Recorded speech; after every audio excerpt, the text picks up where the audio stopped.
So Yep. I get it. I'm not gonna lie. I'm a huge Aaron Rodgers fan. I do too. I like him too. If you don't want him to celebrate, keep him out of the end zone. Yeah, right. That's it. I just like him because he's all just fire and he doesn't sugarcoat. Like, he goes into a presser and he doesn't hold back. No, not at all. No.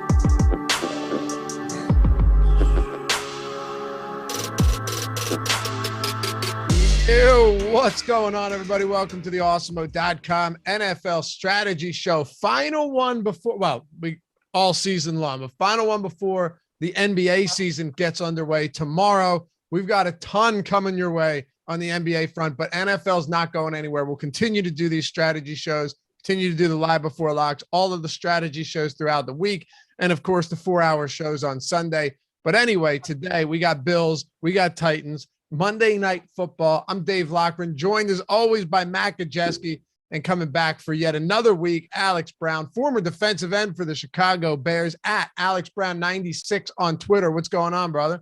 Not much, man. How you doing? Doing good. I mean, yesterday was tough. I was in a real good spot on the main slate. And then I knew once that Dallas game went to overtime that it was going to turn real south real quick. And that CeeDee Lamb touchdown with Dak knocked me out of a lot, but we live to see another day, you know?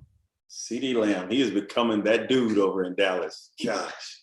Yeah. What about Amari Cooper though? I mean, God, he's been quiet. Yep, because CeeDee Lamb is making a lot of noise. That's why. Yeah, he's the number one over there. Matt Gajeski with us as well, at Matt_Gajeski. Matt, how'd yesterday go for you, man? I was pretty brutal on the main slate. Made a little bit of money on FanDuel. DraftKings was rough. Playing a lot of cash these days. So, I mean, playing Lamar Jackson, Devontae Adams. You have those two guys in your cash lineups, unless you hit some ridiculous 2v2 or a swap. It was a pretty rough day for you. And it was a very chalky build overall. A lot of people were duplicated in their lineup constructions, and a lot of the same lineups were heavily duplicated, which is a tough day to overcome if you were on some of the chalk players yesterday. I mean, it's usually not likely that Lamar Jackson and the Ravens put up like 36 points or whatever it was, and the Chargers are held scoreless for most of the game, and Herbert basically has the same fantasy totals as Lamar Jackson. Yeah, I mean, but like Lamar Jackson in a game where they score nearly 35 points, for him to have less than 15, to have all of those rushing touchdowns go to Latavius Murray, Le'Veon Bell, just all of the backs they signed on the street, and none of the production going through Lamar Jackson. And I mean, even Marquise Brown dropped another touchdown. Yeah. So there's just a lot left on the field by the Ravens, but that happens sometimes. I mean, it's been a good year overall. Occasionally the chalk will fail. And if you're playing a lot of tournaments and you got contrarian yesterday, I'm sure a lot of people had a lot of success taking that approach. Sure. Devonta Freeman, I mean, like Kareem Hunt got hurt. Like a lot went wrong. Devonta Freeman got in as well. I'll tell you what. The one thing I did was I was definitely underweight on Kareem Hunt by a lot. Only not AB because I didn't like him, and not because obviously I thought he'd get hurt or anything. In all seriousness, that game went south so quick that I wouldn't be surprised if he wasn't great. But because you had guys like Taylor and Mixon and just so many good mid-range running backs that were priced in that tier. And there's a lot. I mean, DraftKings has been pricing a lot of these good RBs down enough to where you kind of have the pick of the litter each week. Right. I mean, even though he was sitting in a great spot, so was Williams for KC, so was Herbert for the Bears. Yeah. And you're going to get that value pretty quickly if either one of those score a touchdown. If they end up scoring two, then it's going to be very hard for Kareem Hunt to even beat them, and they're a lot cheaper. So I was leaning more to that way. So the Kareem Hunt didn't really kill me, but I still didn't do anything because Devontae Adams didn't do anything. I'm sitting over there about to call my Bears game, and I'm hoping Devontae get a touchdown. So he almost did, man. Did. I mean, you could see clear as day that he stepped out, but originally they called that a touchdown. That would have been what, like a 70-yard touchdown? Yes, there's a lot of points. I need those. Yeah, we all did yesterday. But that's all right, because the good thing about the way football's scheduled now is if it doesn't go great on Sunday afternoon, you got Sunday night. If it doesn't go great on Sunday night, well, you got Monday night. And that's what we're here to talk about, breaking it all down with you guys. Of course, I'm on Twitter at Laffy_D. Hit us all up if you haven't done so yet. Give us a follow and follow Awesemo at Awesemo_com. Happy to have everyone with us. And, hit that thumbs up. Only takes a second. Subscribe to the channel and hit that join button too if you'd like. It looks like Jay Brown 764 already joined. Welcome to Team Awesemo, man. Enjoy those badges, emojis, and the other stuff that comes along with it. Let's dive straight into this one, Matt. First thoughts here in a game where the Titans at home are 6-point dogs, 53-point total, though. We have a couple spots that we're waiting on with A.J. Brown currently questionable with that illness. We'll see how that plays out. But out of the gate, how do you see this game going with the Bills having a quality pass defense? The run defense has been pretty good too. But they outside of the Chiefs, man, they've had some really easy matchups in terms of what offenses they've faced. Yeah, that's true. I think we can fall back on a larger sample from last year, looking at what the Bills did. Their team is largely the same overall. They didn't lose a lot of players, and some of the players they did miss or they lost this past year weren't really impactful. We're talking about like John Brown. They replaced him with Emmanuel Sanders. So we have a large sample of this team being really effective through the air against really good teams too. And I think Tennessee, you've seen them stumble at times this year. You've seen them struggle with injuries, particularly losing Julio Jones and A.J. Brown. They have not been able to overcome those to some degree. I still am favoring the Buffalo side if I'm taking a stance on the game overall in betting markets. But for DFS in particular, this is a really fun game to target for tournaments, I think, because of how many players the Bills use. You're going to see 4 wide receivers, a really premier tight end, 2 running backs. And then, of course, you always have to consider the kickers on these teams with really high team totals as well. So I think it's a really fun day for tournaments. Yeah, absolutely. And AB, from what you've seen this season, can the Titans keep this close with their inability to protect Ryan Tannehill? No, I don't think they can. I really don't. I don't think they keep it close. I think when you look at the other side, they can't protect their quarterback and they can't get after the opposing team's quarterback. So we're talking about Josh Allen sitting in the pocket and all his weapons just running around wide open. You give a quarterback like him and the weapons that he have, you give him 5 or 6 seconds, they're going to get open. So guys like Emmanuel Sanders, a guy that can get deep, Diggs can get deep, but I think a lot of people be on him. But we're talking throwing the ball all over the place. Josh Allen coming out with 300 plus, 2-3 touchdowns. And if he runs for one, then you're probably going to want him in that captain spot. Matt, you talk about the Bills, and let's just dive straight into this one now. Bills laying 6 points on the road. They have an implied total near 30 points. So definitely projected to score a lot today. And that makes perfect sense. The offense is humming despite who they face. This is, one of the most efficient offenses in the league. When you look at, you talk about spreading the ball around, they do in the sense that, there have been some guys that have gotten some looks this year, but really, I mean, you look at it's Stephon Diggs, Beasley, Sanders, and Knox. Outside of that, you have yesterday in that Jacksonville-Miami game in London, it was the start of the fourth quarter and 22 players had been targeted in that game. 22 players had seen a target. At least with this one, it's moved around. Dawson Knox has been a little bit more involved, been very efficient, by the way. But it's basically him, Sanders, Beasley, and Diggs, and then the occasional Singletary or Moss, and maybe a red zone target for Gabriel Davis every couple of weeks. I went back and looked at snap counts, routes run, and it seems like Cole Beasley's kind of losing his role a little bit to Gabe Davis. They've been splitting a lot more recently than over the course of the year. So I think maybe you see a little bit of a 50-50 timeshare between them moving forward. Very different skill sets. And Beasley's limited as a player. He plays that slot role, a lot of underneath stuff. It's been very valuable for Buffalo. But I think at different points, they're going to want to get Gabe Davis on the field, just situationally, certain play calls, personnel matchups, things like that. But then you see him running 4 wide a lot too. And I think the emergence of Dawson Knox has also brought off Beasley a little bit. Last year, they ran 4 wide at a decent clip. And Knox he's emerged a lot this year. A lot of growth from him coming out of Ole Miss. He's a player that actually didn't score a touchdown in college, but he was like this hyper athlete they drafted. So his emergence has allowed them to do a lot of things as well. So I'm not sure about Beasley being a full-time player moving forward. Interesting, because he's definitely been targeted as one, right? I mean, he's second in team targets. You think that Gabe Davis could not overtake him, but start to really encroach upon that target share and snap count? I mean, he played 39% of the snaps last week. I don't know if that's an injury or what it is, but they run 2 tight end a decent amount. Like Tommy Sweeney will play a bit here. And then, I mean, even the snap counts for Gabe Davis, they're not high, but like 25%, those are bringing Cole Beasley off the field at times. They're not running 4 wide as much. So when they do bring a player off the field for Gabe Davis, it's Beasley. It's not Sanders. It's not Diggs. For sure. AB, where are you at on Beasley? Let's actually start with him since Matt brought it up. Is this someone you're looking at today? If I want to be contrarian, sure. I'm right there with Matt on this one. I think he's kind of losing his role, losing the grip on his role right now because he's not that explosive player. When 2 years ago, before they got Diggs, they needed receivers. Right now, this is a talented room now. They have a lot of talent, a lot of explosive players. So we're talking about somebody that, yeah, if he gets 10 targets in a game, like he's going to have 65 yards, whereas Emmanuel Sanders or even Gabe Davis, if they get 4 targets, they can surpass him as far as yards, those explosive plays that they can have. So he's losing it. If they're going to be that explosive offense, yeah, he's not going to be able to be on the field because he's just not that type of player. So I'm not good on it. I don't like him. I'm not too high on it.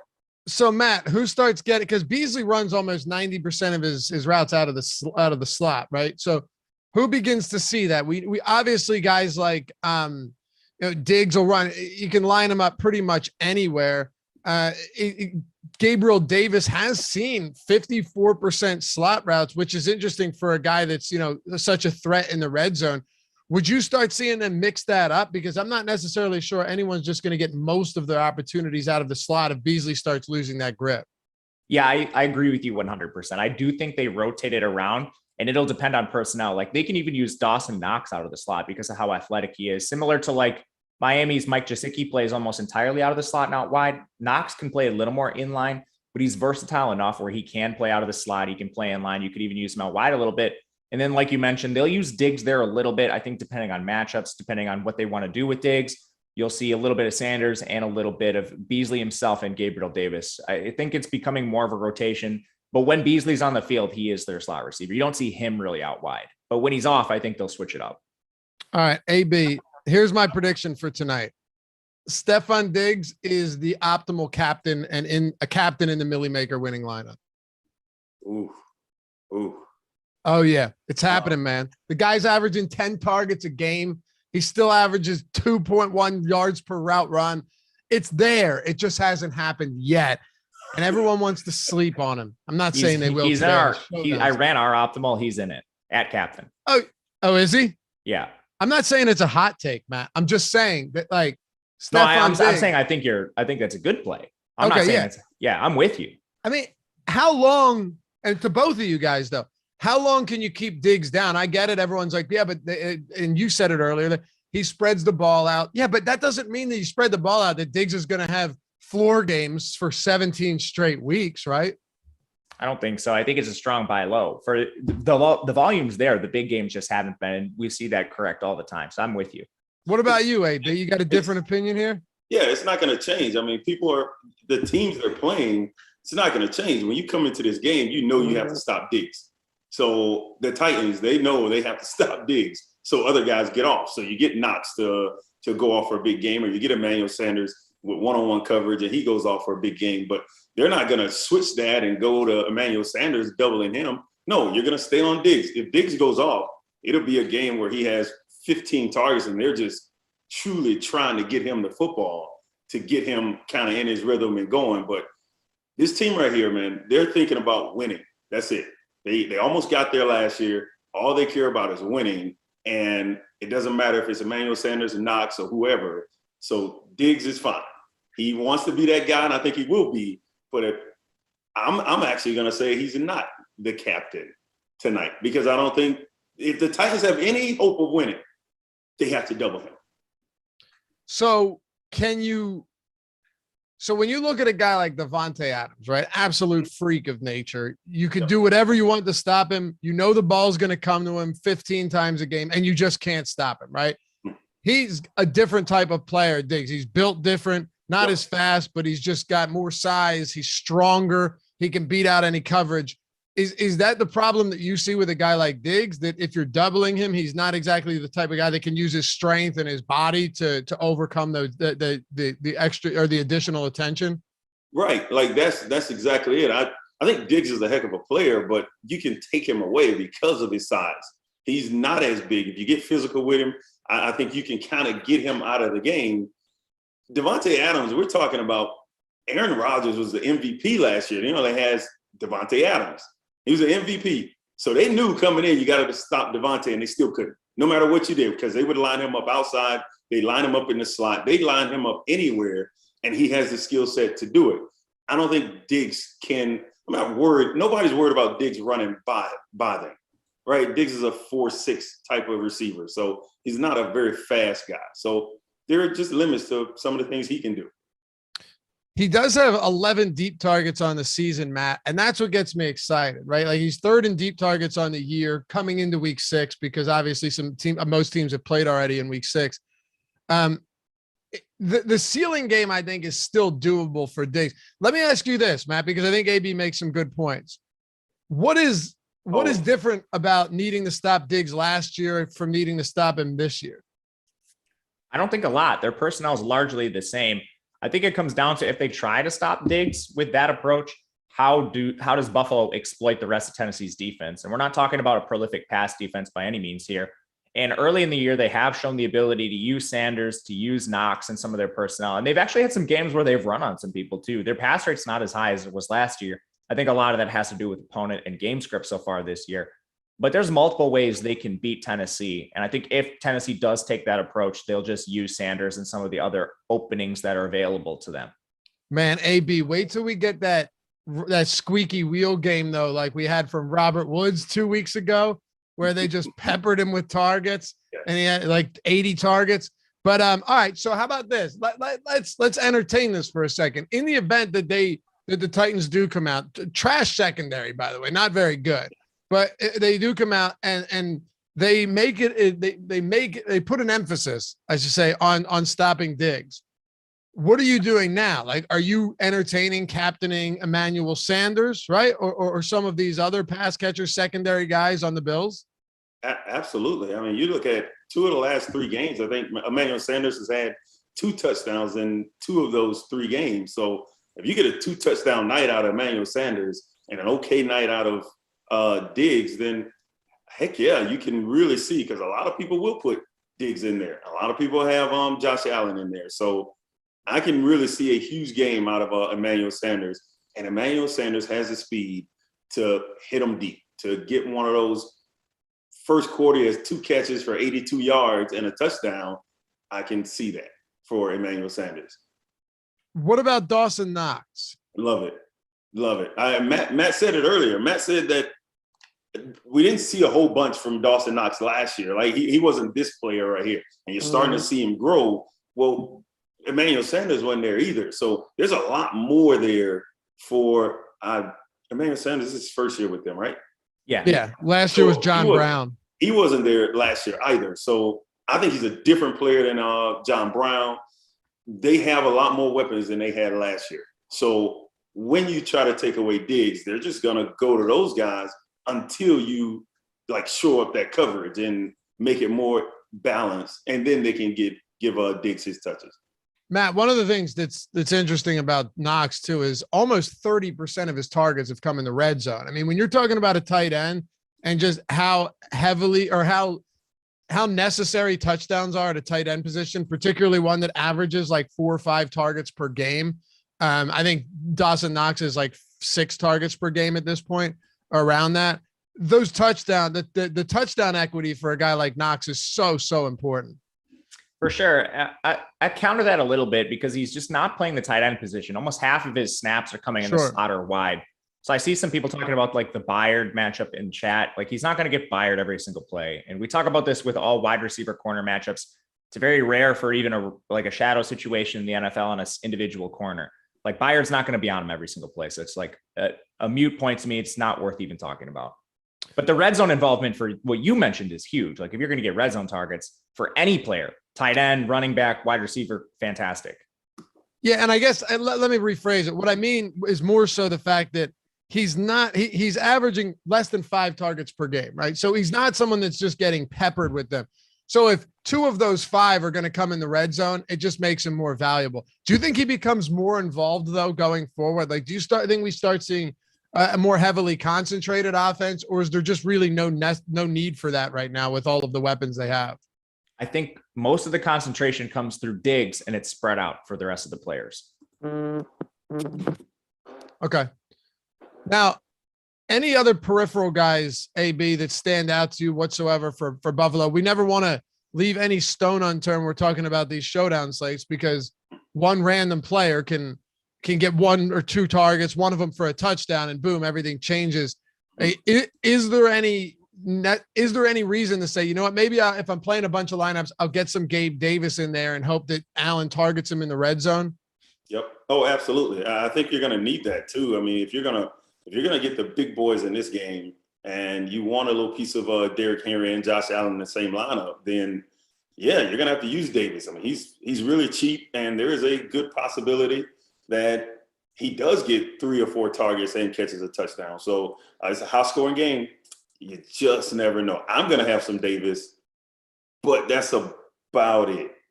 As far as the really cheap guys that I want, Davis will be the one. I think he's 2,000.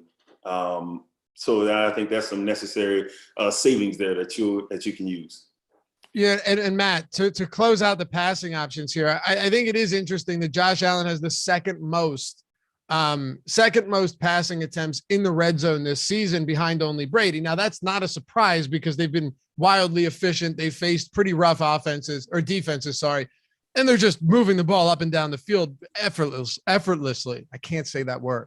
But with 37 red zone targets, there's enough to go around to where we got to be careful not to just ignore players because they don't get a ton of targets each week. This no doubt could be an optimal lineup at the end of the day where it is a Gabe Davis or some obscure player for the Buffalo Bills that ends up punching it into the end zone, like a McKenzie or something.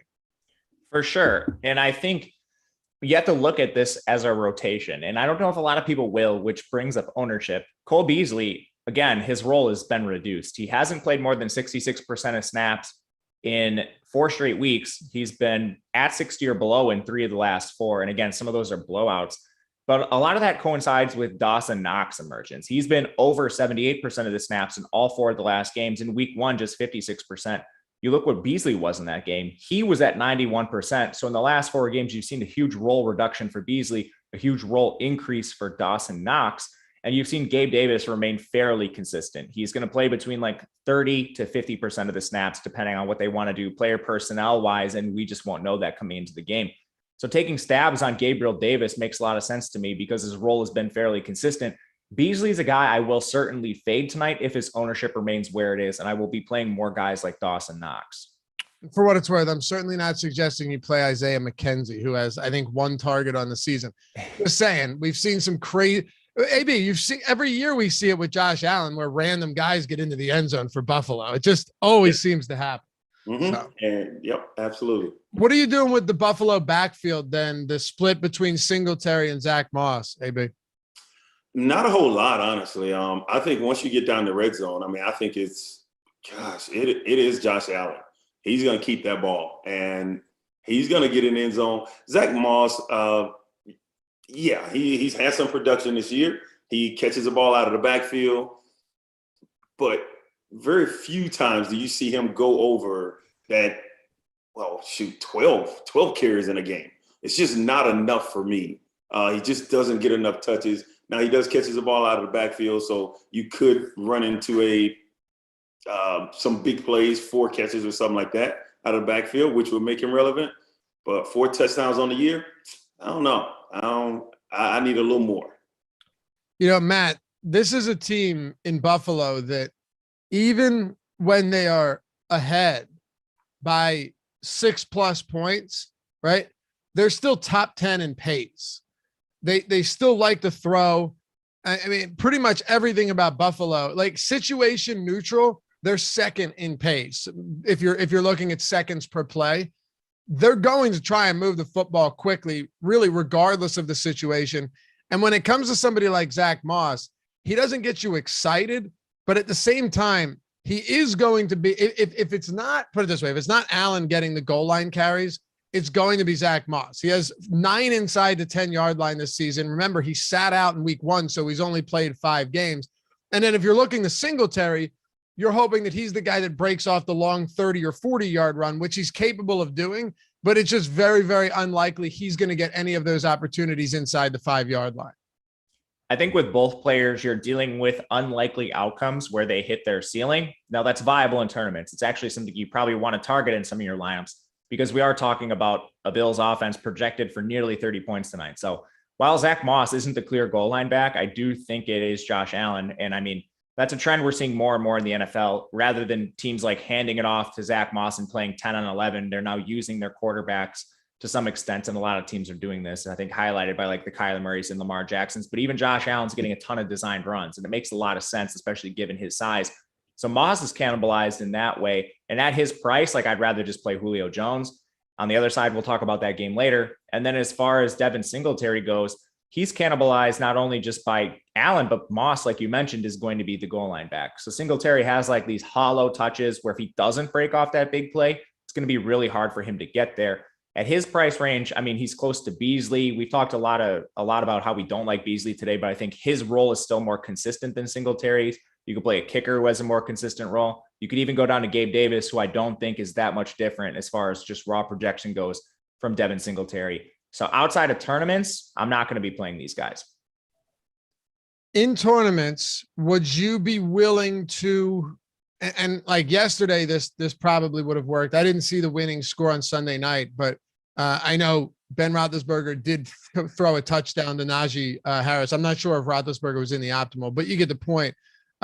Would you be willing to pair either of these running backs with Josh Allen? Moss has a 7.9% target share. Singletary's at 7.4% target share on the year. So I just ran an optimal lineup with both of them, Josh Allen as the captain. If you play both Singletary and Moss, you basically have to run like a 5-1 stack. I can't, or like a 4-2. I can't really see it any other way because you're not going to run Allen naked. You're absolutely not going to do that. And I mean, just the raw projection in the lineup is not bad. I think you could do it, and I don't think people are going to. So this is going to give you a lot of leverage on the field. And just looking at the lineups that I ran, they don't actually look that bad. Like you can run Allen, Singletary, Moss, one of the studs, and then like a Tannehill, or if you want to pay up another time, you could run like a Julio Jones. So I actually kind of like this construction a lot for tournaments. I do not think it'll be owned whatsoever. Yeah, that's not that bad. And you got to do some different stuff if you're going to win in these. Now, AB, we have a tool. It's the Showdown top plays tool that just gives you the probability that they're going to be the top overall scorer, or that they'll be in the optimal, or they'll be the optimal captain. Josh Allen has a 42% probability of being the the top overall scorer today. And that's on a slate with Derrick Henry and Diggs and a lot of other good players. How do we approach him from a captain spot and just overall roster construction standpoint? I mean, it's hard for what he does for his football team. I mean, it's just hard. He's like Lamar Jackson for Baltimore. It's like everything goes through him. He does everything. And then you're more likely going to get a rushing touchdown from him than you are the running backs on their football team. So he's going to throw all of them.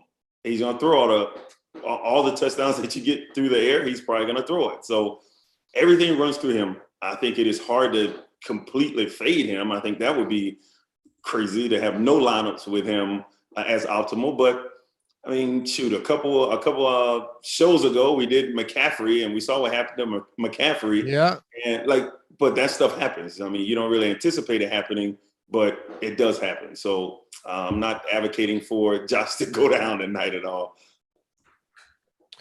Yeah, I'm not either, but you're right. Well, forget about McCaffrey. What about Geno Smith on FanDuel the other week? A Geno Smith lineup when Russell Wilson got hurt, won $500K solo over on FanDuel.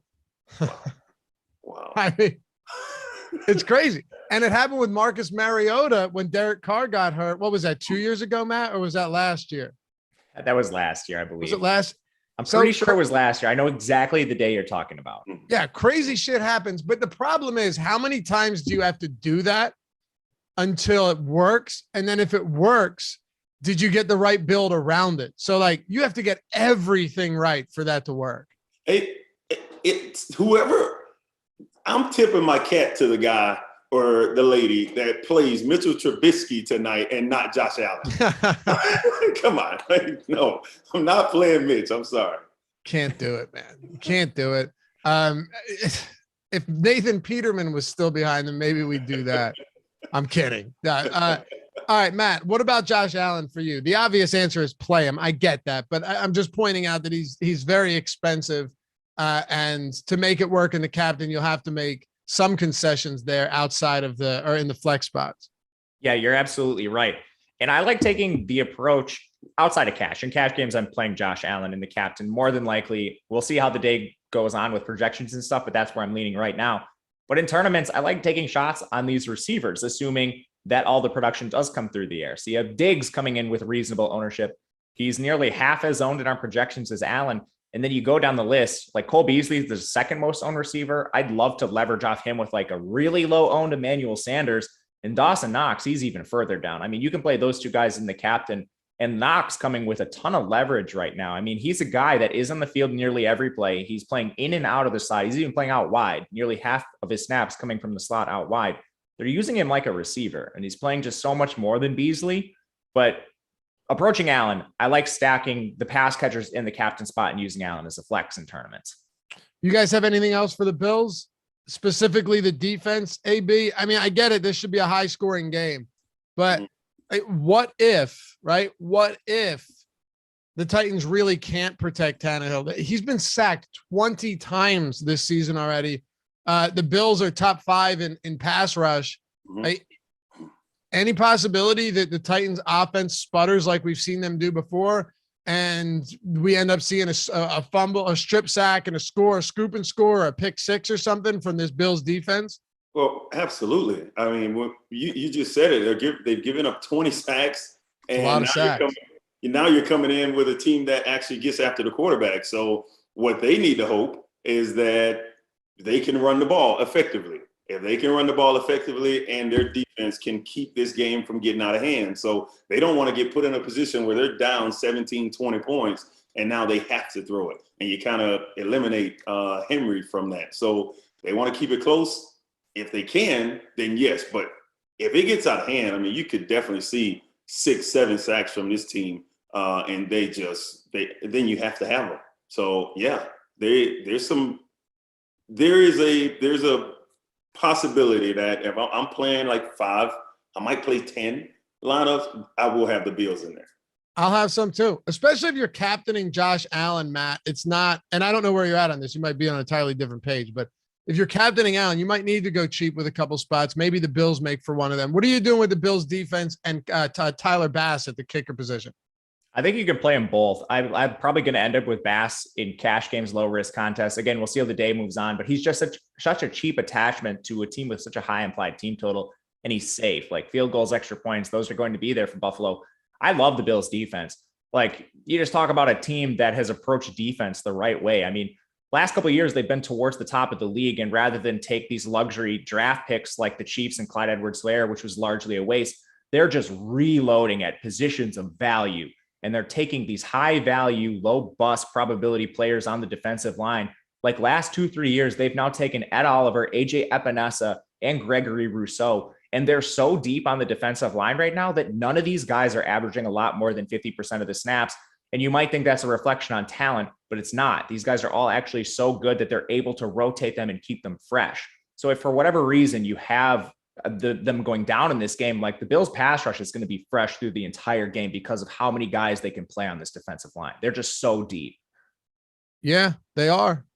And it's tough with kicker, but it's possible that Bass gets, a 50-yard field goal and then 5 extra points too. So the problem is if he has 5 extra points, you're probably not getting him in an optimal because they're scoring a lot, but we'll see. Anyway, let's flip this over to the Bills or to the Titans side of it. Before we do though, Matt, have you heard of no house advantage before? I certainly have, but tell me more. Oh, I'm glad you asked. One thing about no house advantage that stands out. Our boy Ben talks about this all the time, Matt, right? The fact that all of the props that they have over there. It's a player prop platform. You put them in lineups without salary. The ones you like the most, the ones you're most confident, you put at the top, they get the most points. The ones you're least confident in go at the bottom, they get the fewest points. But the props are static. They don't move throughout the day. So let's just say you've had the Julio Jones prop up, right? I don't know what it is. I can pull it up. Say like 53.5 receiving yards. I think that sounds about right. Maybe 65. That's far off from 53, but you get the point. If AJ Brown ends up being out, that is not going to change. And you might say to yourself, yeah, but everyone's going to see that. You're wrong. A lot of people don't take advantage of these edges. A lot of people don't look at other books to compare them. Or most importantly, look at our free No House Advantage player prop tool and optimal lineups tool, which is at awesemo.com, free every single day of the week, 365 days a year, and compare them to what they have over at No House Advantage. It's a legitimately great spot to build your bankroll. If you use the promo code Awesemo, AWESEMO, you'll get $25 deposit bonus upon signing up and depositing. There's mass entry capability now, bigger prize pools. And of course, it's peer-to-peer. You're not playing against the house, and you don't have to worry about anything else like you would on DraftKings or FanDuel. All of the research you're putting in from these big DFS sites, you can still take that and apply it. The same knowledge, the same insight, everything you've watched here at Awesemo throughout the day over at No House Advantage. So download it in the App Store, go to the Google Play Store or nohouseadvantage.com and start winning money. And for real, use those tools we've got at your disposal for free over at awesemo.com. Not everyone knows about them. nohouseadvantage.com. Check it out. All right. Let me ask you guys this. Who do you think has the most rushing attempts in a season in the NFL? Larry Johnson. You knew this, you son of a bitch. You knew that off the top of your head? Yeah. Okay. How many? 396. 417. How many do you think Derrick Henry's on pace for across a 16? Forget about the 17th game. How many do you think Derrick Henry's on pace for across 16 games? 452. Matt's on point tonight. 454. 400. AB, this dude's on pace for 454 carries. And I'm not even including game 17 this week or this year. Listen, this guy is an animal, and he has been his whole life. High school, he's a Florida kid. He crushed it. They handed him the ball 40 times a game. At Bama, they gave him the ball 30, 35 times a game. Doesn't matter. He's a machine. Like, he is the closest thing to a machine as we've seen in the NFL. And he just goes. And you know he's going to be that guy every single game. And he comes in and he still gets the 30 carries. He still gets the 135 yards rushing, couple of touchdowns, and you can't really do anything about it. What you do is say, okay, that's fine. We'll just take everybody else away. But Derrick Henry's going to get his. Yeah, he's definitely going to get his.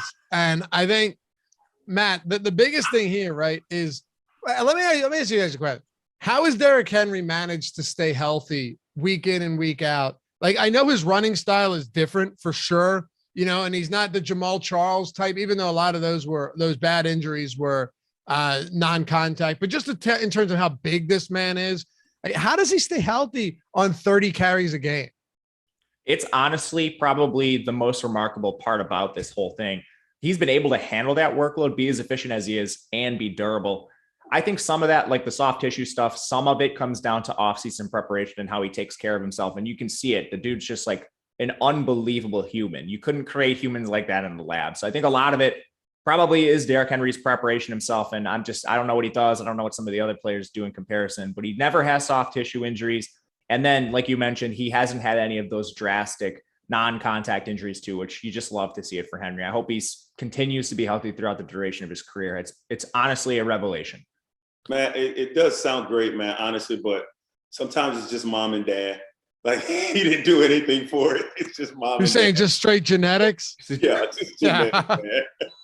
You know what? You're probably right. But on a day like today, where, and AB's already said it, both, I think we've all agreed that if they want to keep this game competitive, if they don't want Ryan Tannehill to die, you have to at least try to get Derrick Henry the football as much as possible. Now, that starts going sideways in the event that that the Bills score 2 touchdowns early on, right? And now it's a 14-0 game. But the one funny thing about this team, AB, is we've seen them do it in the past. If you remember last year on primetime against Green Bay, they were down by like 20 points in the third quarter, and they're still running Derrick Henry on first and second down. So anything's possible here.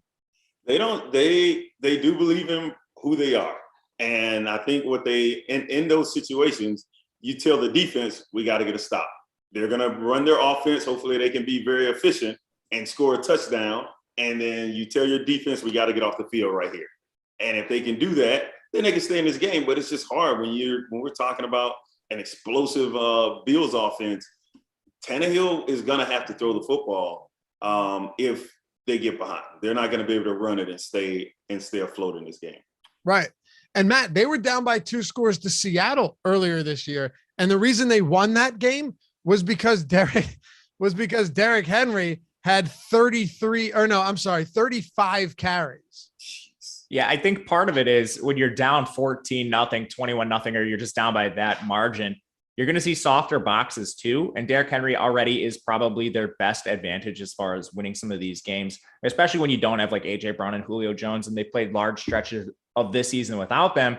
Like, rather than forcing the ball to like Nick Westbrook-Akine on the outside for a 5-yard game and off coverage, why not just run Derrick Henry against the soft box? And they've done that to some success. With Brown potentially back, Julio Jones potentially back, I think they'll be able to approach the game a little bit differently, just a lot more options now. But Derrick Henry, when you can take soft boxes, I don't see why you wouldn't run him. And they've done that. All right. So I guess the biggest question now, Matt, is Captain Derrick Henry. You like him more in the utility. He has the second highest top play percentage at 20%. Granted, that's half of Josh Allen, but he is absolutely one of those guys that can break things wide open.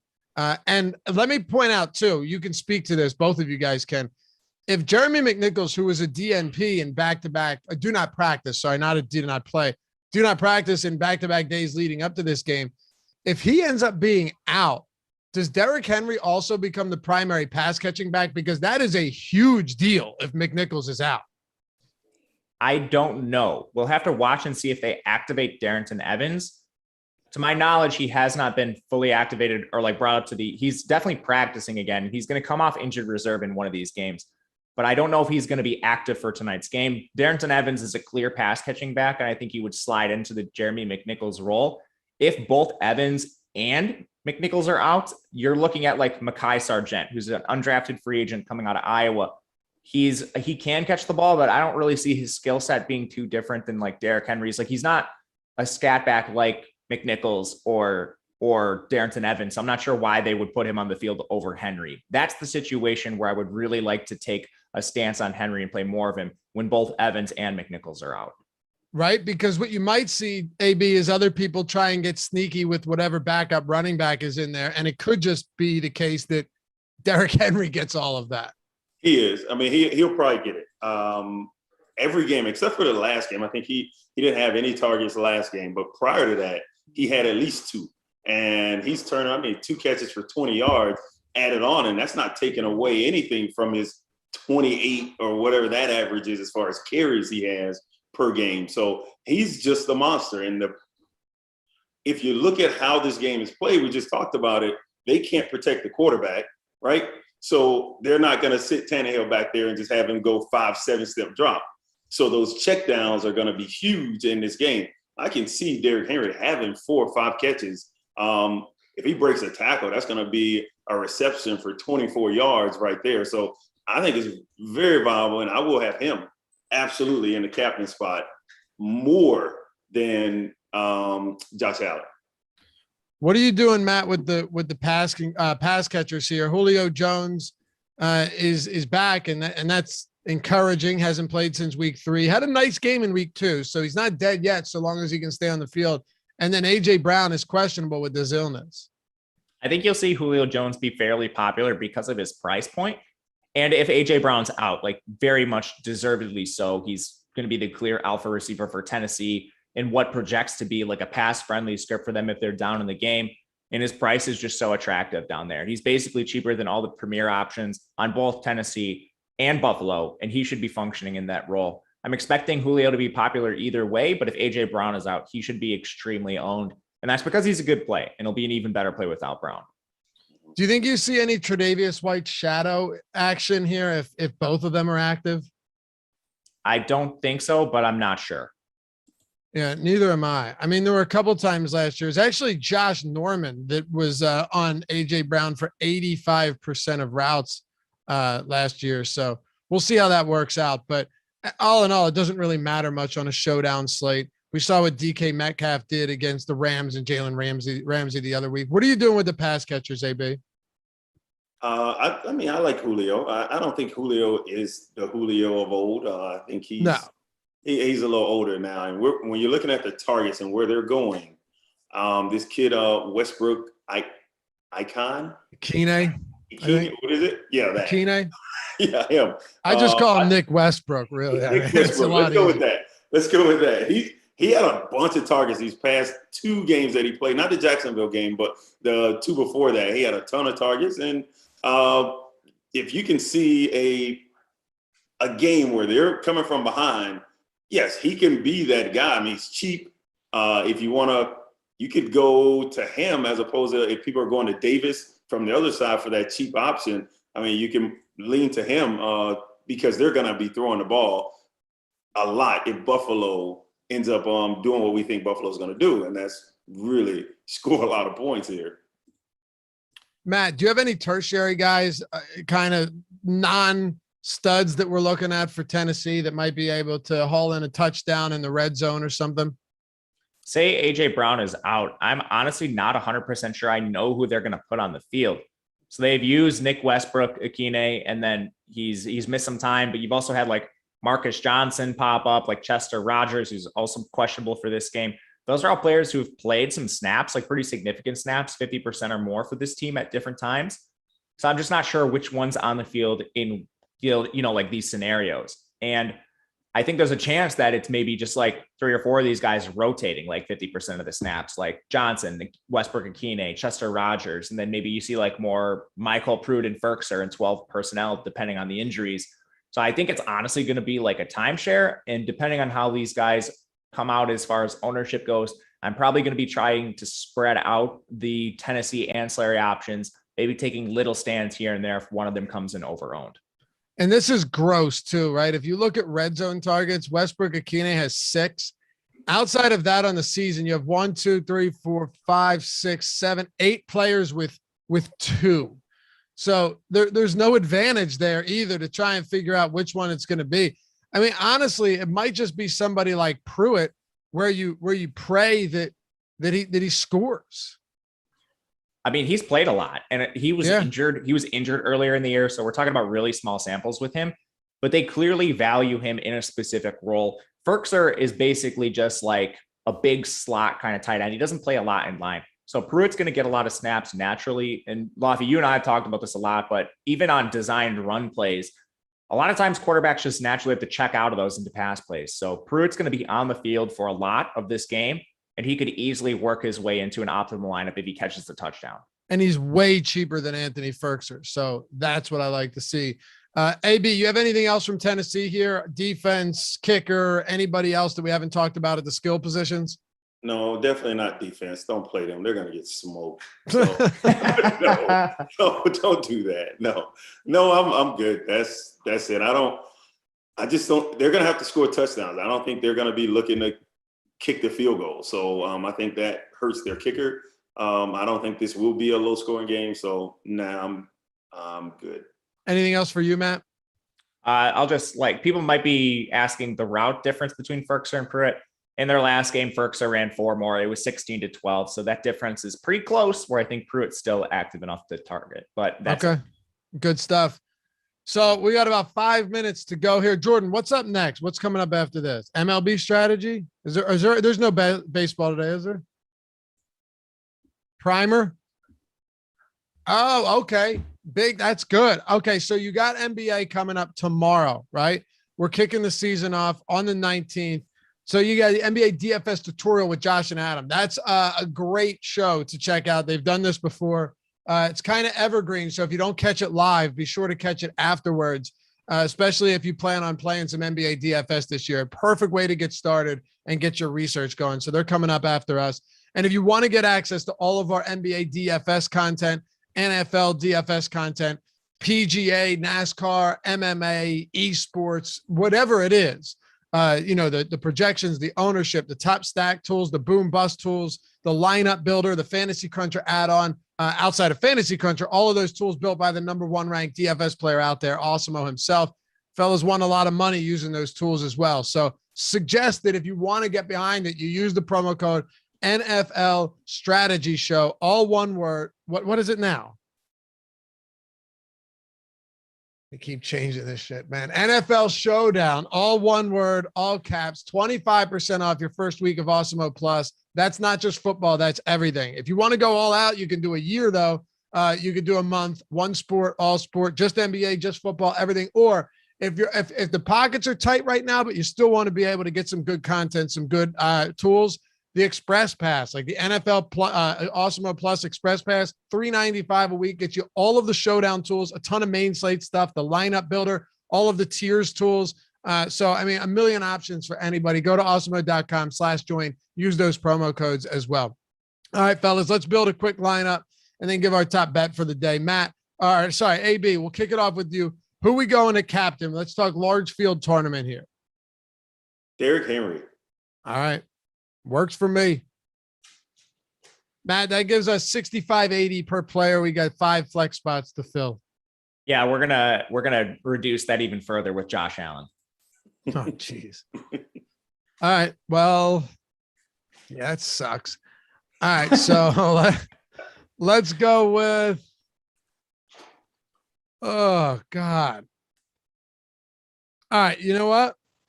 I'm going Gabe Davis here. I got to free something up. Let's assume that Gabe Davis does get a little bit more opportunity, does start running more routes, and is someone who, as a rookie, caught a lot of touchdowns. And he was second on the team in touchdowns. So let's go with Gabe Davis there at 2K. AB? Oh man, I really like Matt. So I'm gonna let him use a lot of this money. I'm gonna go with Pruitt. We just talked about it. All right. I'm gonna put a cheap Pruitt in there to get my guy all the room he needs to make this next pick. And it's not crazy if you have Henry and then you have Pruitt. Maybe Pruitt catches like 2 receptions. One of them's a touchdown. So you're not worried about Tannehill being in the optimal either. I think there's a lot of ways you can go now that we played 2 value guys. I've just been messing around with some 2v2s. Like if you play Dawson Knox, you still have enough money for Tannehill. If you want to play Diggs and Knox, you certainly can. And I mean, we left ourselves a lot of salary by going Gabe Davis and Pruitt. The world is kind of ours to finish this out. So let's go Diggs. All right. I like it. I'm going to go Knox here. It's not necessarily an onslaught, right? And you have Henry in the captain spot, which is, interesting with Allen and 3 pass catchers for Buffalo, but I can get behind this for sure. And Matt, you could go to Tannehill here, but I want to just say one thing.